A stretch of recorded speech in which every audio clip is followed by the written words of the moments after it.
Sir. ஐயோ வாங்க வாங்க சாப்பிட வந்தீங்களா? ஆமாங்க, ஹோட்டல் தானே? ஹோட்டல் தாங்க, உட்காருங்க. சரிங்க சார். ஆமா, நீங்க ஓனரா? ரொம்ப கலையா இருக்கீங்க.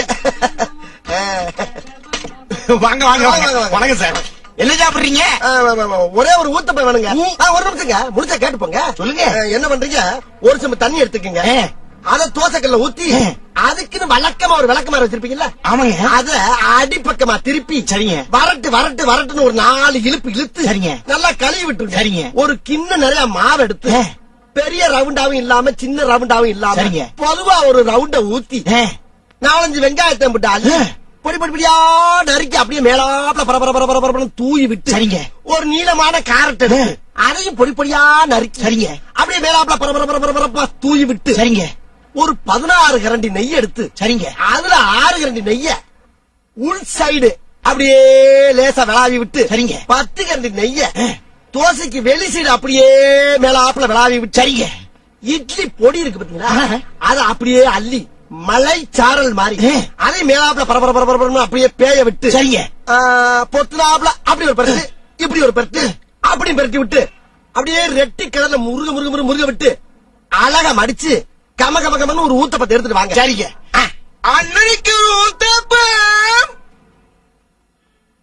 அட பிக்காளிப்பழ, அரை மணி நேரமா கதையா சொல்லிருக்கேன். அம்மட்டுக்கும் சரிங்க சரிங்கன்ட்டு ஒரே வார்த்தையில ஊத்தப்பம்னு போயிட்டானே. வரட்டும், வாடிங்க. இந்தாங்க ஊத்தப்பம். வேற என்ன வேணும்? வேற ஒண்ணு வேணாம். இதோட ஒரு சாவகாசம் போது ஆள விடு.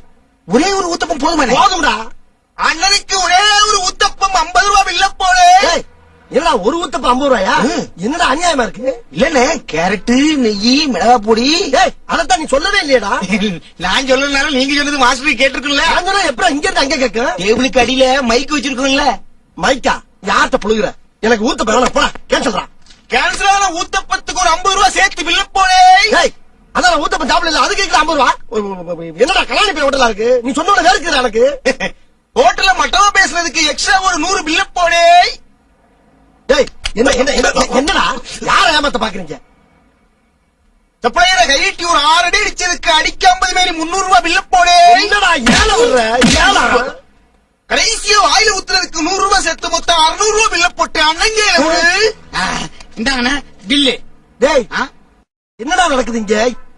என்ன நொன்னு எங்க வீட்டுல பொண்டாட்டி மாதிரி சரியா சமைச்சு போடுறாங்க. நாங்க அண்ணன் தம்பி 2 பேரும் கோட்ல வச்சு சமைச்சு சாப்பிட்டு நிம்மதியா தூக்கிட்டு இருந்தோம். நீ வந்து தூக்கத்தை கடத்தாக்கு பில்லு போடாம என்ன பண்ணுவாங்களா? புடி பில்ல. அப்புறம் உள்ள வரப்ப வாங்க வாங்கன்னு கூப்பிட்ட வந்தவங்களை வரவேன் சொல்லுவாங்க. கரண்ட் பில்லு கட்டுற காசு வரும்ல, அதான் வாங்க வாங்க. என்ன டேய், ஹோட்டல் தானடா அது? என்ன ஹோட்டலாவா? நீ வெளியில படிச்சு பாக்கல? என்ன? யாருமே உள்ள வரக்கூடாதுதான் டுபாகூர் ஹோட்டல் பேரை வச்சு உள்ள படுத்து கிடந்தோம். உன்னையாரியா உள்ள வரச்சது? வெளியே போய் படிச்சு பார்த்து தெரியும். போ. டுபாகூரா? காசு 600 ரூபாய் கொடுத்துட்டு அப்புறம் போய் படிச்சு பார்த்து தெரியும். போ. காசை குடுத்துட்டா? டேய், போலீஸ்ல கம்ப்ளைண்ட் கொடுத்துருண்டா.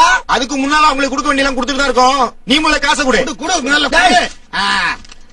இத நீ வச்சுக்க. 600 சரியா இருக்கா பாரு. டேய், என் பைக்குல கையில தெரிஞ்சு. டேய், 4 ஸ்பேனர் மாத்திட்டு ஓடறா நீ. ஓடா போடா ஓடா. இன்னைக்கு தட்டால அப்படி தலைய உங்களை